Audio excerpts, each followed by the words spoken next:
The Indo-Pacific, a region of diverse landscapes, wildlife, and cultures.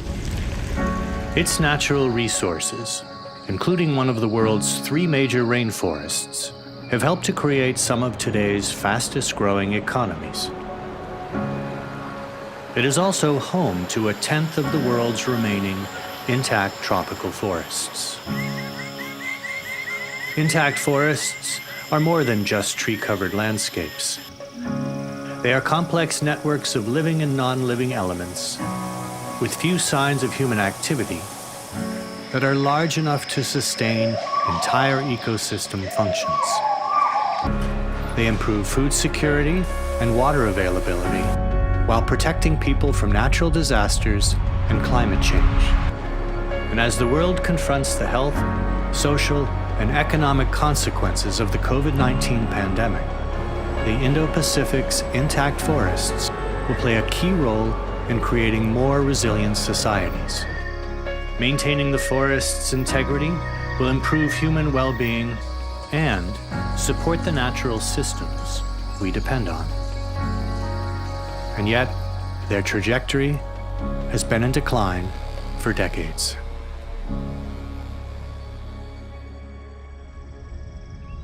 "20 years ago, the Indo-Pacific was home to the second largest expanse of undisturbed rainforest in the world.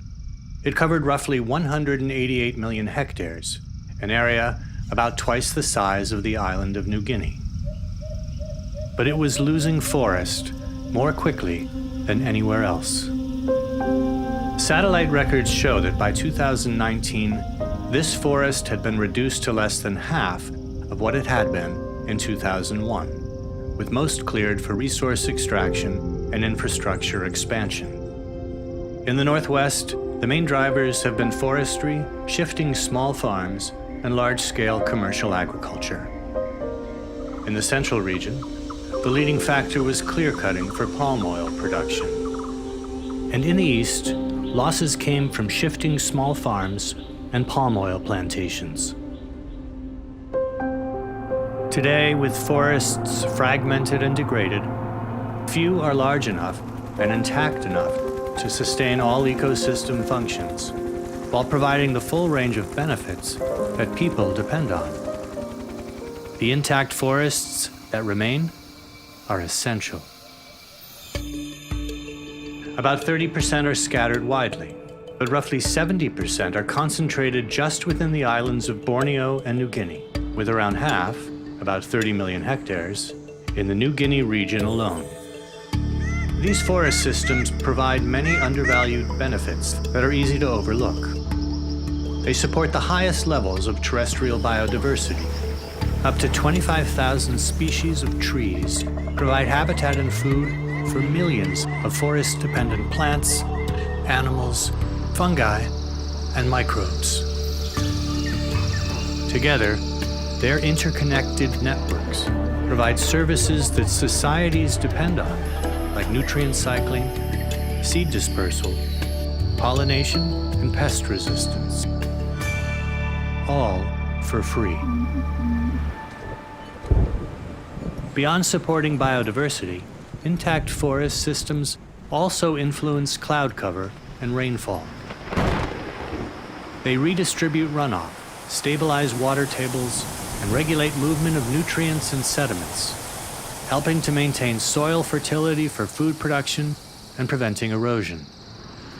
And with today's climate extremes, intact forests buffer people from the increasing intensity and frequency of heat waves, droughts, and floods. These forests have also provided material and spiritual resources for forest-dependent communities for over 50,000 years. And today, over 100 million people, roughly 1/4 of the indigenous peoples worldwide, rely on their direct use for food, water, shelter, and livelihoods.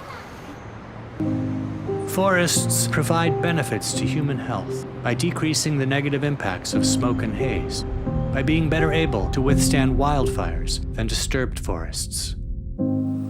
They yield compounds that supply millions of people with medicines worldwide.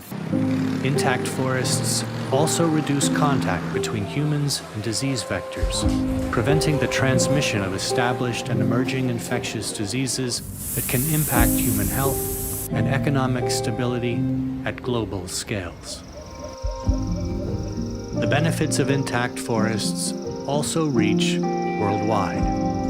They provide a free service for mitigating the impacts of global climate change by storing carbon in their trees, soils, and peatlands.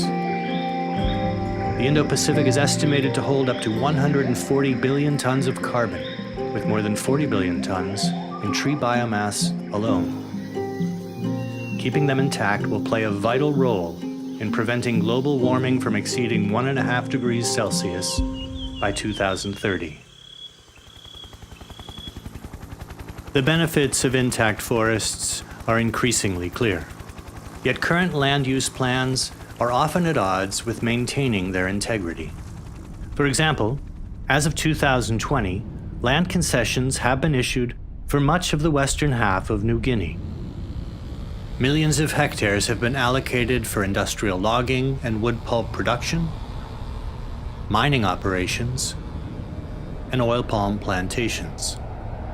Major infrastructure projects, including a 4,000-kilometer-long road network, are underway to facilitate these land use plans. Throughout the Indo-Pacific, many intact forests face similar pressures. If human health, indigenous cultures, food security, and low-cost tools for fighting climate change are to be provided by intact natural systems, then the current trajectory of use needs to be reconsidered. Once intact forests are degraded, their benefits are lost for generations. No known alternatives can restore all the services they provide.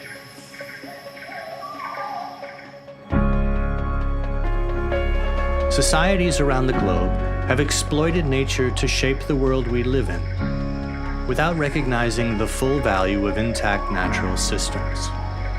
This relationship has fueled development for centuries, but is not sustainable for achieving economic growth while also reducing carbon emissions and ensuring human well-being. Only by safeguarding these natural systems can we continue to draw on the environmental, economic, and human benefits they provide. For the forest-rich regions of the Indo-Pacific, protecting intact forests is a low-cost pathway for building more resilient and prosperous societies for today and for the future.